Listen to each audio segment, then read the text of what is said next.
Hey guys, my name's Eric. Welcome to my channel, Minimalist Musician. Today we're going to be talking about the 3 things I wish I knew or implemented sooner in my own playing. If you're new here, I'm a freelance guitar player, music educator, and all-around music nerd, and on this channel we talk about how to create more and learn with the tools you already have. I don't think any of these ideas are particularly groundbreaking, however I think they're things that, although we intend to do, we often will let slip from our practice routines. These 3 things have certainly impacted my growth dramatically over the last couple of years. I added these to my practice routine one by one, some of them kind of unintentionally, and by doing it that way it was really manageable. I'd encourage you to implement these into your own practice slowly over the next year, and I think if you do, you'll see a big improvement too. Number 1, use a metronome and record yourself. I personally never practiced with a metronome. I thought it was a complete waste of time and I found it to be utterly annoying. It wasn't until I started recording more that I realized how important it actually was. Looking back on it, that annoyance that I felt was likely me just being insecure about not being able to play to it very well. Although I found it relatively easy to play in time with the metronome and generally stay with it, when I listen back to some early recordings, I'm all over the place. I'm ahead of the beat, I'm behind the beat, and it just doesn't feel really great. Recording is something that's actually relatively new to me in the last couple of years, and probably the thing that's changed my playing the most. I attribute that to both having to play in time to a metronome and hearing myself back. If you don't spend any time critically listening to your own playing, you'll never know where your weaknesses are and you won't be able to improve on them. Something I suggest to people who find the metronome intimidating or annoying is to play with backing tracks or drum beats. I think this is a really awesome starting point. Personally, I found and still find it much easier to play along to a drummer than a click track. I do, however, think you should spend some time just with a metronome as well. If you can make an idea sound musical with just your guitar and a metronome, you're on the right track. Someone who I think does this better than almost anybody I know is Tomo Fushadi. If you go check out any of his videos, most of his intros are just him playing along with a metronome. Something you might notice is that the metronome is set to play on beats 2 and 4. This is a way harder skill to master than you might think. Essentially that means he's got his metronome set to half notes instead of quarter notes. There's more space in between the beat and therefore more opportunity to fall out of time. You have to have really good time in order to be able to do this. The cool thing about having the metronome set on beats 2 and 4 is that it replicates a kick drum and a snare drum or the strong beats in a measure. I think it's very possible to be able to play to a metronome like this and almost forget it's there. If you're just starting out, I would suggest setting the metronome to either quarter notes or even eighth notes if you're working with anything at a slower BPM to really help you hone in on where the beats are. Once you start to feel a little bit more comfortable with this idea, record yourself and listen back without a guitar in your hands. You'd be surprised how different it sounds when you're not actually playing. When you're listening back, it's important to do so as objectively as possible.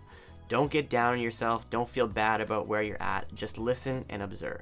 Tomo actually suggests to do this with a notebook in your hands. Write down everything you hear so that you can go back and you can look at it later. Use these notes to look back and identify any kinds of patterns, positive or negative, in your playing.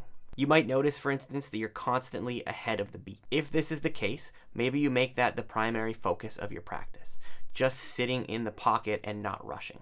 How you record yourself isn't important. I think it's just more important that you do so. If it's easier for you, all you need to do is just take out your phone and go into your voice memos and record it there. This is a great technique because it takes very little time and you're not going to get distracted from actually doing the practice you intend to do. You could also record it in your DAW, which is great practice in itself. However, you run the risk of distractions this way.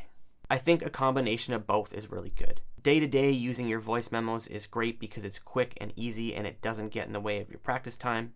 However, actually spending some time in the DAW is also really beneficial. Looking back at your practice on the actual grid is a really good thing. If you're playing something like a 16th note rhythm groove, you can actually look back, you can zoom in on your guitar track, and you can see exactly where the beats are. If you struggle to know whether you're ahead of the beat or behind the beat, this is a great visual representation. That's a little tip that came from Corey Wong and is currently something I try and incorporate into my practice about once a week. Aside from just the utilitarian aspect of recording yourself, I think it's also really beneficial to record yourself with some kind of production value. You're doing a couple things that are beneficial for you here. You're learning how to record, you're practicing in time, you're really worrying about the nuances of your playing, and at the end of the day, you have a nice product for yourself or to be able to share with people around you.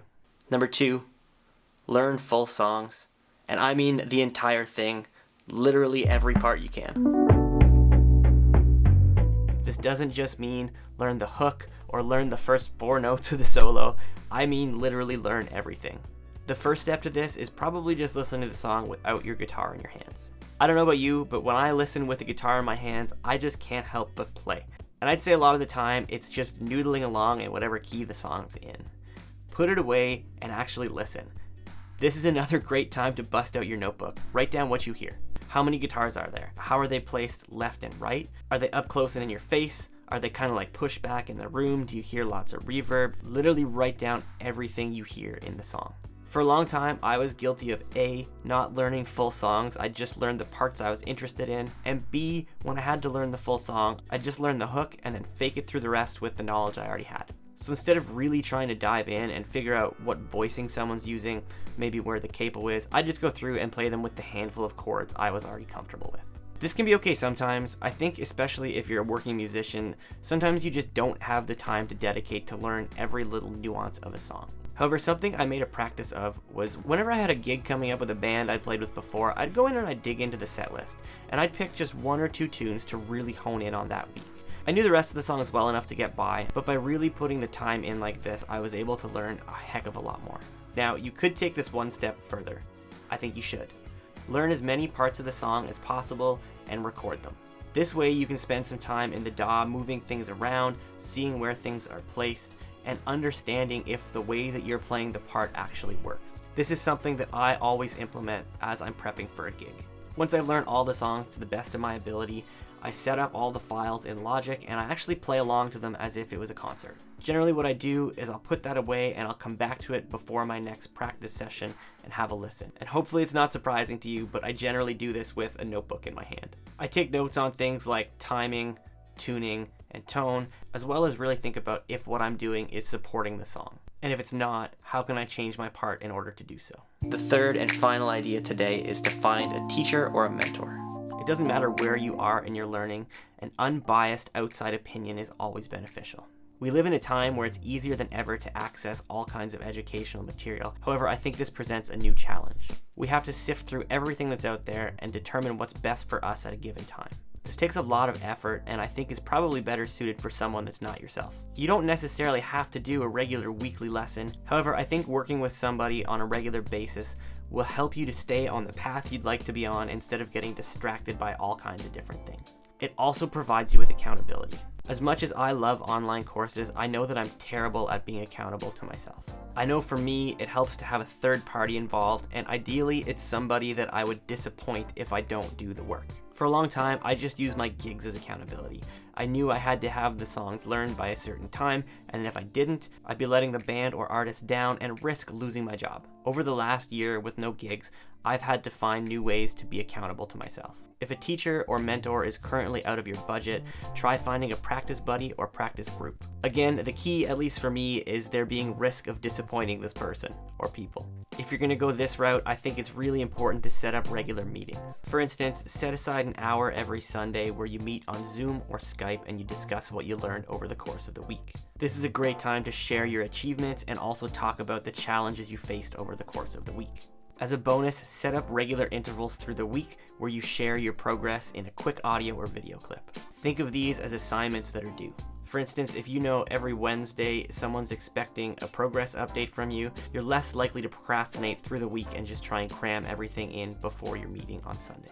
I hope these tips helped you guys and you're able to take at least a little something away from this and implement it into your own practice routine. As always, thank you guys for being here. I really appreciate your time. Please feel free to leave a comment down below and don't forget to like the video and subscribe to the channel.